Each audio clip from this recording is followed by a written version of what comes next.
हम तो कहना चाहते हैं और आह्वान करना चाहते हैं दलितों को और पिछड़ों वर्ग को कि मंदिर में नहीं जाओ, मंदिर को ठुकराओ, इसलिए कि मंदिर तुम्हारा नहीं है, मंदिर दूसरों का बनाया हुआ है और उसका जो वहाँ पूजा जिसकी होती है वो भी दूसरे को है। जीतन मांझी जब यहाँ का मुख्यमंत्री था तो गया था मधुबनी में मंदिर में, तो मंदिर के बाद धोया गया।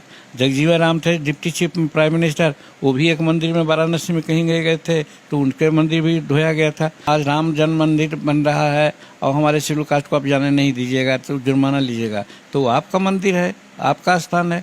हम शेड्यूल कास्ट लोगों को, दलित और पिछड़े वर्गों के लिए कहाँ है? हम लोग कहते हैं कि उस धर्म में इन लोग ऐसा वर्चस्व कायम किया कि जो यहाँ का रहने वाला था, जो यहाँ हर तरह से उसके रहने लायक था, उसको आदिवासी कर दिया, हरिजन कर दिया, राक्षस कर दिया।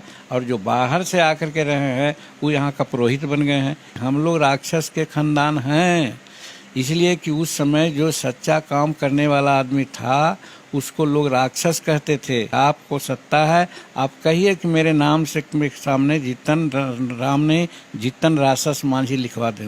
85 लोगों को एक होने की ज़रूरत है जो नहीं हो पा रहे हैं। हम इस मसला से कहना चाहते हैं कि वो एक हों। भाजपा से एक विधायक है हरिभूषण ठाकुर बचौल, उनका कहना है कि जीतन राम मांझी जी जो हिंदू धर्मों के संस्कृति सभ्यता के बारे में कुछ टिक्का टिप्पणी कर रहे हैं, ये नहीं करना चाहिए। और इनके ऊपर एक बहुत नाम भी इनका बदल के बोल दिया है कि राम के जगह पे राक्षस लेना चाहिए। तो आइए हम बात करते हैं पूर्व सीएम बिहार के। देखिए, सबसे पहली बात यह है कि टाइटिल या नाम अपने कोई नहीं देता है, लेता है। उसका नाम देने वाले उसके माता पिताजी होते हैं। तो माता पिताजी ने नाम दिया और टाइटिल दिया तो उसमें हमारा कहाँ बस चलता है, हमारा तो है नहीं। और नाम का औचित्य भी होता है। जितिया का उपवास के दिन मेरा जन्म हुआ था तो जीतन नाम पड़ा। कोई कहेगा कि जीतन का नाम पड़ गया आपको? तो टाइटिल का बात है। हम लोग राम लिखते हैं, मांझी लिखते हैं, मुसहर लिखते हैं, भुइयाँ लिखते हैं, टीका है क्यों लिखते हैं? ये कोई ये है? ये तो टाइटिल उन लोग लिखा। रही बात राक्षस की बात करते हैं तो सीधे कह दीजिए। ये भी बड़ी बात है कि हम लोग राक्षस के खानदान हैं, इसलिए कि उस समय जो सच्चा काम करने वाला आदमी था उसको लोग राक्षस कहते थे। चाहे रावण हो या सुग्रीव हो या और जितने भी लोग हैं वो सब राक्षस हैं जो कि इनको साथ दिया। यही लोग धोखाधड़ी किए हैं हम लोगों के साथ कि काम ले लिया तो हम राक्षस हैं और नहीं तो फिर वो लोग अपना चला रहे हैं सिक्का। तो हमारा अगर राक्षस की बात करते हैं तो उनसे हम आग्रह करते हैं कि आपको सत्ता है, आप कहिए कि मेरे नाम से मेरे सामने जीतन राम ने जीतन राक्षस मांझी लिखवा दे। एक और मसला सामने आया हुआ है कि कर्नाटक एक बच्चा जब मंदिर में जाता है तो 23,000 रुपये जुर्माना लगा दिया जाता है। तो ये बताइए कि पंजाब यही तो उन लोगों को सोचना चाहिए कि यही ना है आपका धर्म, हिंदू धर्म, यही ना आपका पूजा पाठ और देवता का मतलब है कि वो आपका है, वो हम लोगों के लिए नहीं है। तो फिर क्यों हम उसको मानेंगे? उसी प्रकार से है, अगर आज राम जन्म मंदिर बन रहा है और हमारे शेड्यूल कास्ट को आप जाने नहीं दीजिएगा तो जुर्माना लीजिएगा, तो आपका मंदिर है, आपका स्थान है। हम शेड्यूल कास्ट लोगों को, दलित और पिछड़े वर्गों के लिए कहाँ है? हम लोग कहते हैं कि उस धर्म में इन लोग ऐसा वर्चस्व कायम किया कि जो यहाँ का रहने वाला था, जो यहाँ हर तरह से उसके रहने लायक था, उसको आदिवासी कर दिया, हरिजन कर दिया, राक्षस कर दिया।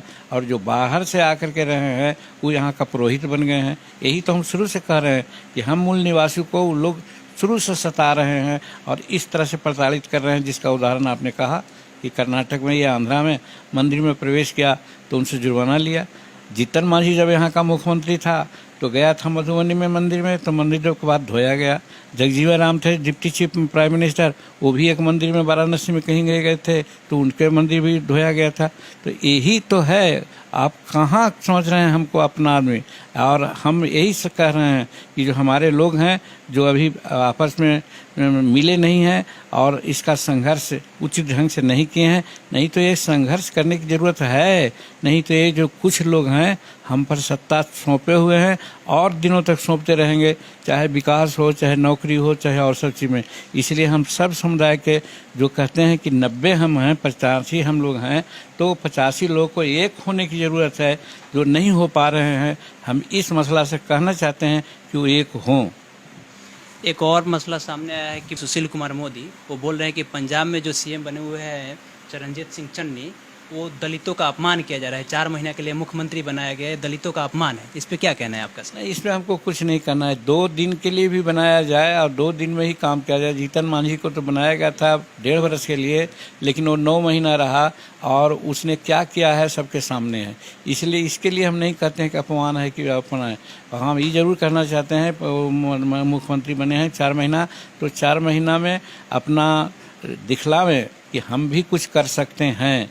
ये चैलेंज है, इसके रूप में उनको लेना चाहिए। हम उनको परामर्श देते हैं, जैसे जीतन मांझी ने 9 महीना में जो करके दिखाया। कोई उंगली उठा दे कि जीतन मांझी जो किया वो दूसरे लोग किया है।